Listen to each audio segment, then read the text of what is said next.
angels made of light, and a third made of fire.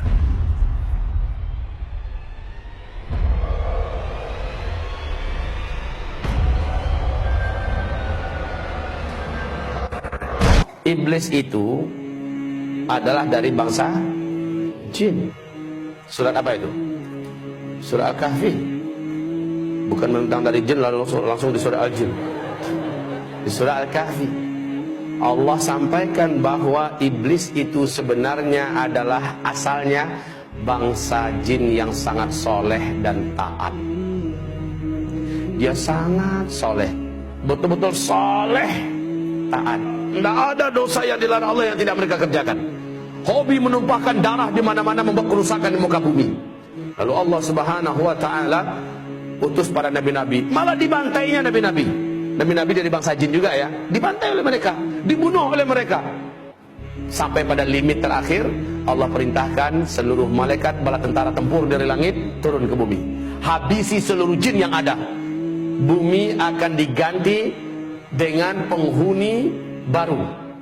Ya, bangsa jin sudah out of order. Ya, sudah nggak layak lagi untuk menjadi pemimpin dan pemakmur bumi. Disuruh malaikat-malaikat turun, malaikat-malaikat tempur. Walillahi junudus samawati.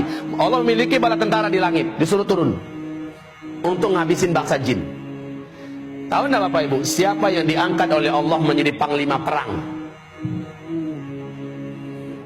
Namanya waktu itu belum iblis ya, namanya ketika itu masih Azazil. Ini ada dalam kitab tafsir Al-Hafiz Ibnu Katsir ya. Namanya saat itu masih bernama Azazil. Jangan kasih nama anaknya Azazil nanti. Lalu turunlah panglima perang ini, yaitu Azazil, dengan memimpin seluruh malaikat-malaikat tempur. Semua bangsa jin yang ada di muka bumi diratakan, dibunuh. Yang dibiarkan hidup oleh Allah adalah yang melarikan diri sembunyi, masuk ke gua-gua, masuk ke hutan hutan, sembunyi di pulau-pulau. Dibiarkan oleh Allah, jangan dikejar, biarkan saja mereka tersisa hidup. Nah, ini cikal bakal calon pelanjut bangsa jin ke depan ya. Lalu setelah selesai, malaikat-malaikat tempur naik kembali naik. Azazil juga naik ke atas. Bapak Ibu, Allah kemudian menyampaikan kepada mereka semua, inni ja'ilun fil ardi khalifah. Saya punya misi akan menciptakan pengganti baru yang akan memakmurkan bumi. Iblis merasa bangsanya sendiri sudah dihabisi, sekarang diganti, jadi nggak nyaman dia, diganti dengan makhluk baru. Dia coba hasut para malaikat yang ada, si Azazil ini, sampaikan pada Allah, nanti akan terulang kembali kisah lama. Orang akan menumpahkan darah, buat kerusakannya kayak lama-lama aja. Ya udahlah, kita aja lah, kita aja makhluk Allah, khusus nyembah Allah. Bahasa Azazil ini disampaikan oleh malaikat kepada Allah. Qalu ataj'alu fiha man yufsidu fiha wa yasfiku ad-dima wa nahnu nusabbihu bihamdika wa nuqaddisu lak. Qala inni a'lamu ma la ta'lamun. Para malaikat menjawab, termasuk si Azazil, jubirnya Azazil, ya Allah, apakah kembali akan engkau ciptakan di muka bumi makhluk-makhluk baru yang nanti akan membuat kerusakan dan pertumpahan darah seperti yang sudah-sudah? Cukup kami ya Allah, cukup kami sebagai makhlukmu. Kami akan menyembahmu seperti yang sudah-sudah. Kami tidak akan berbuat dosa seperti yang telah kau saksikan ya Allah. Please ya Allah, nggak usahlah. Lalu apa kata Allah? Inni a'lamu ma la ta'lamun. Saya ini sudah punya strategi dan rencana yang kalian tidak tahu. Dan kalian akan lihat apakah mungkin makhluk ini akan berbuat dosa jika dia punya bekal seperti yang akan berikut ini. Jangan kemana-mana, saksikan sebentar lagi. Dengan kun fayakun, Adam pun tercipta. Dan iblis tahu, Azazil ini tahu dari apa Adam diciptakan. Seluruh mereka tahu dari tanah liat, saripati tanah liat. Tanah liat itu di bawah. Ya biasa posisinya dalam tanah, injak-injak dan agak sedikit bau. Lalu setelah jadi kun fayakun, Allah masukkan chips. Ibarat kita bahasa sekarang ya, yang lengkap dengan informasi-informasi yang tidak diketahui oleh seluruh malaikat. Lengkap pengetahuannya tentang berkaitan dengan tauhid dan akidah, tentang perintah dan larangan, lengkap semuanya tahu. Apa itu cahaya, unsur-unsur cahaya, tahu ada. Apa itu angin, ada apa bagian angin, segala macam manfaat dan mudarat angin, dan apa itu malam, apa itu siang, apa itu bebuat, semuanya lengkap. Sehingga ketika selesai diuji. Lalu Allah bertanya, malaikat-malaikat, sini kumpul kalian. Kamu juga Zil, sini Zil, aja Zil.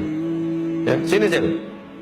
Saya mau uji kalian semua. Coba hadapi orang macam ini, makhluk baruku. Adam diuji, kalah semua, tumbang semuanya. Lalu Allah berkata, orang yang macam ini, yang ilmunya tentang aku luas, ilmunya tentang alam semesta aku luas, dia tidak akan pernah mau berbuat maksiat dan dosa. Makanya dikatakan innama yakhsyallaha min ibadihil ulama. Yang paling takut kepada Allah dari seluruh hamba-hambanya adalah orang-orang yang berilmu. Jadi orang yang berilmu tidak akan berani berbuat maksiat karena dia takut kepada Allah. Setelah itu memanglah sujudlah para malaikat, karena Allah perintahkan sujud. Nah, si Azazil yang dari awal memang menyimpan sesuatu di dalam dadanya, yaitu hasad, dengki. Dia tidak rela dan dia tidak mau kalau orang senior yang hidupnya telah teruji selama ini patuh dan tunduk pada Allah, masa dia yang harus sujud pada junior yang baru saja jadi. Lalu dia nggak mau. Allah berfirman, mana kala tasjud li Adam. Apa yang menghalangi kamu tidak mau sujud? Apa jawaban iblis? Saya senior ya Allah. Ana khairun minhu, saya lebih baik. Kan nggak mungkin lah. Khalaqtani min nar wa khalaqtahu min tin. Karena nggak mampu menjawab tentang masalah ilmu, dia mencoba mengandalkan dirinya dari unsur penciptaan. Saya kau ciptakan dari tanah, dari api. Api itu terhormat ya Allah. Allah pula mau diajarinya. Api itu letaknya di atas, terhormat, nggak berani orang permainkannya. Dia sangat berwibawa, anggun. Sementara tanah, engkau ciptakan Adam dari tanah liat, hitam, bau, busuk, di bawah lagi keinjak-injak. Masa iya api sujud pada tanah? Sorry ya Allah. Ya, lalu Allah mengatakan, sombong kamu, keluar.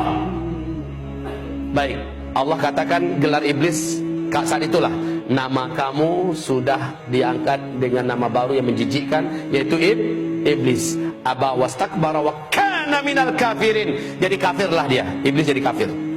Bapak Ibu, iblis kenapa bisa jadi kafir? Kan dia soleh, kan dia taat. Kenapa dia jadi kafir? Awas, hubungkan kajian kita dengan la ilaha illallah loh. Tidak tak? Itu jawabannya. Apakah iblis dibolehkan masuk surga? Lan tadkhulaha abadan. Engkau sekali-kali tidak akan berhak menjadi ahli surga selama-lamanya. Iblis punya kunci enggak? La ilaha illallah.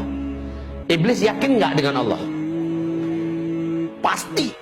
Iblis mengimani Allah tidak? Pasti, ya kan? Pasti. Tapi iblis punya kunci enggak? La ilaha illallah.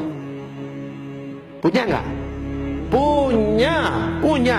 Cuma sayang patah salah satu giginya. Disuruh sujud kepada Adam, dia tidak mau.